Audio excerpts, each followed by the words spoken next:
when we go back to the beginning, the themes of good business, creativity. I had a boss at my first job at Upper Deck. I was a sweat equity guy at a company called Upper Deck back in 1989. I had left Procter & Gamble to get into sports. And we were in a brand managers meeting, and I'll never forget this because this is something that really impacted me. And we were sitting there, and the president of the company, he was kind of an eccentric guy. He had a gavel at these brand manager meetings. He would slam the gavel down and yell at people. And so, one guy was talking about, well, we should think outside the box on this. And he just went nuts. He's like, the box? Who put you in He goes, you're in a box, you're running into walls. Who told you to get in the box? He's screaming at this guy. And it just made me realize that there are tried and true ways to doing business. And as franchises, you know that. There are certain things that probably you don't want to change. But even over time, those things evolve. There's always a better way. And to be the guy in the room who's pushing people to find that way was something that I carried through my career. And in a microcosm in $1 Million Arm, you can see, I'm not thinking in the box really with anything I do in business, with any of my clients. And so outside the box, forget about the box thinking is what got me here. Passion. Passion is so critical. For me, it was in the form of belief. I believed in this. Mathematically, I knew probability dictated that there had to be literally thousands of guys walking around who had major league talent. But more than anything, I believed in myself. I believed in our plan. I believed in what we were doing. And that carried me through everything because the next point is kind of tied to it, overcoming adversity. In that sea of no's, the experts who all told me this was never going to happen. This was the worst idea ever. JB, you're going to go broke. JB, this is terrible. In that sea of adversity, it was my passion that carried me through because I knew I was right. And when I hear those sea and no's and I hear those no's, you know what? I don't hear no. What I hear people saying is, I can't see what you see. And that's okay with me.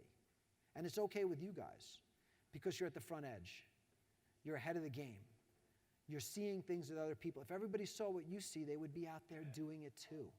And that's the beauty of being on the front edge. If you can wade through the no's and wade through the negativity and wade through all the people who are telling you it's a terrible idea and know that what you're doing is right, you're going to be the first there. And the first there always wins. The first there always wins. Planning.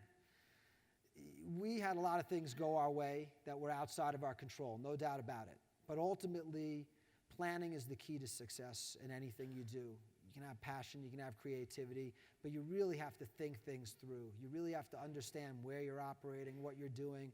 And I know that for you guys, having a plan is really important as well. The last point is ethics. Turning down a chance to cheat led me to $1 Million Arm. I knew I wouldn't be able to look myself in the mirror if I paid this guy a bribe to sign him as a client, even though it would have been great for my business. I could have made that money back easily. It would have been nothing for me to do it, except for the fact that it was the wrong thing to do. It was the wrong thing to do. And there's never been a good relationship, a good business that has its roots in a bribe or a payoff or an extortion. And it was something that was so wrong, there was just no way I could be part of it. So as you see my story and you see some of the precepts of how I do business, I hope that illustrates it.